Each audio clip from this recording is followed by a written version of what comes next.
Okay guys, so to get started, I always prep the skin really well for all of my clients. I already did micellar water on her, and then I went over with the Thayer's toner all over just to get the micellar water off. And then I applied some lip balm on her lips so that can be soaking in while we are doing the makeup. For moisturizer for her, I am using the Innis, it's a Korean brand, Gel Cherry Blossom Moisturizer. They sell it at Sephora. Kind of putting that all over. I put it on my palette first, then I take a synthetic brush and I put that all over the skin. For eyeshadow primer, I'm going to be using the MAC Pro Longwear Concealer. I find that this concealer works so good as an eyeshadow primer. Because it dries pretty quickly and the lasting power on it is really good. So I find that it works really well as an eyeshadow primer. So here I'm applying that also on my palette first. Then I'm using a synthetic brush to put that all over the eyes and kind of slightly carving out the eyebrows. In this case, I'm starting out with the eyes first, just in case we get any fallout. Then I like to take my Hourglass powder and to kind of just set that concealer just a little bit. As you can see, I'm mainly keeping it in the crease area. I just want to make sure that the shadows I'm putting on after are going to be blending really nicely without any patching.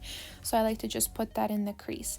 Now this is my favorite little trick for a smoky eye. I always start with a pencil. This is a brown pencil from Makeup Forever. I think it's in the shade Tiramisu or Espresso or something like that. I'm putting that as close to the lash line as possible, and then I'm kind of blending it out again with a really stubby short synthetic brush. It doesn't have to be perfect.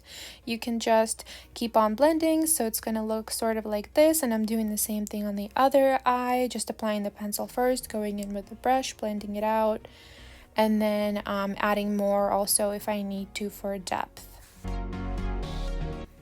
Okay, then I'm going in with the Artist Couture palette. It has a lot of neutral shades in there. I'm just taking a light brown eyeshadow and I'm placing that in the crease area, kind of setting the pencil, also adding some depth to the eye in general, blending it outwards and into the crease. I'm going to be repeating that on both eyes, and then you're slowly going to transition to picking up more and more darker brown shades. You can see her left eye is a little bit deeper now because I added a little bit of a darker brown, and I'm doing the same thing on the other eye, so it's starting to get a little bit deeper and deeper. Then I'm going to take the deepest shade in the palette. It's like a dark brown, and I'm taking a smaller blending brush that's a little bit more precise. And as you can see, I'm kind of setting the pencil there, also blending it into the crease and pulling it out, so the eye is going to appear a little bit elongated. Then I'm switching brushes, going in with a fluffier brush and kind of blending it all out. For the lid, I'm just using a matte eyeshadow, any light matte shadow. I'm using that same one in the palette and kind of putting it on the lid area. Then I'm taking a smaller, denser brush and also going back and setting that pencil, blending that pencil, making sure it looks nice and smoky, blending it into everything. The next step is my favorite. I'm actually going to be tight lining her eye, so I'm just kind of taking, this is actually the Smashbox gel pencil, and I'm just kind of lining right where her eyelashes grow. I'm lining that area because it helps to the lash line appear darker and adds more depth to the eyes. And then I'm also taking that same pencil and I'm putting it into her waterline, and I'll be blending that out with a smaller and denser brush, as well as setting it with a little bit of a dark brown eyeshadow as well. And then I'm going to be using the Inglot gel liner, and I'm going to be doing a very thin line along her lash line on the top. This is going to help give a base for eyelashes, to make sure that they have something to stick onto. In general, you want to have some kind of liner if you can, just for the lashes to stay on better, stick on better. That's why I like to do that. For lashes, I'm using the Ardell Wispies on her. Usually I like to do individuals, but here we just went in with the Wispies. I like to use tweezers to apply lashes. Is it the safest option? Probably not, but that is what works for me. That's what I'm used to, and that's what I've just been using for years. So I just kind of place the lash on, and then I go ahead and connect the inner and the outer corner and kind of stick them on there. And I'm also using a black glue.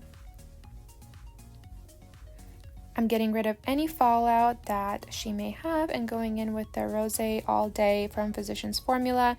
It's like a really glowy, pretty moisturizer. I like to use that sometimes under foundation. Then I forgot to go in with primer, so I went back in with the e.l.f. Putty Primer. I put that in her kind of like T-zone area. You guys, this stuff is magic. And then as you saw earlier for foundation, we are using the Makeup Forever foundation. This looked beautiful on her, so I'm just kind of putting that all over. I switched brushes, as you can tell.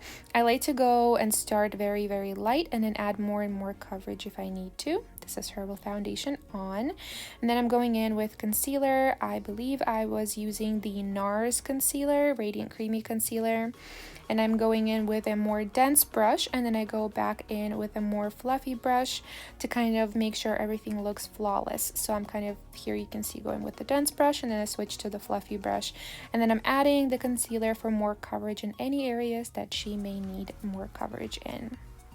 For setting powder, I am using the RCMA setting powder, and I pat it into the skin. I don't like to swipe too much, just kind of patting it in.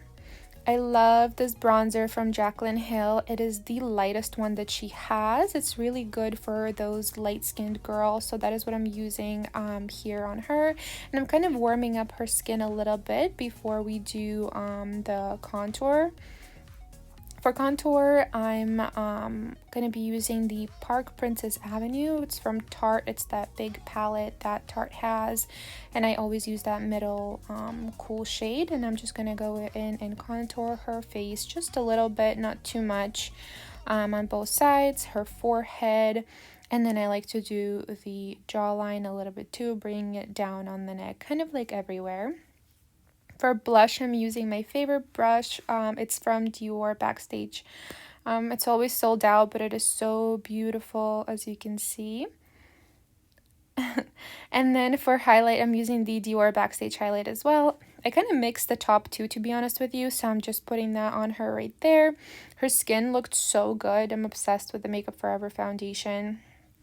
Then for her brows, I went in with the Morphe pencil in the shade Hazelnut, and I kept her brows pretty straight. I tried not to give her an arch and kind of keeping them nice and straight, kind of how she had them. For gel, I was using the e.l.f. gel, brow gel. Then I went back in with a brush to just make sure everything is nice and blended. For lips, I was using the NYX Nude Beige Lip Liner. It's okay to tell your clients to kind of smile a little, so it makes your job easier when you're doing the pencil. Then I went in with the Jeffree Star Celebrity Skin liquid lipstick, as you can see. And then I applied the NYX Milky Nude Gloss on top. And that's what you're kind of seeing right now. I realized the lips are a little bit uneven. I fixed that after. And that is it, you guys. This is the final look. I really like how it turned out. I hope you enjoyed this video. Let me know if you want to see any more client tutorials, and I'll see you in my next video. Bye, guys.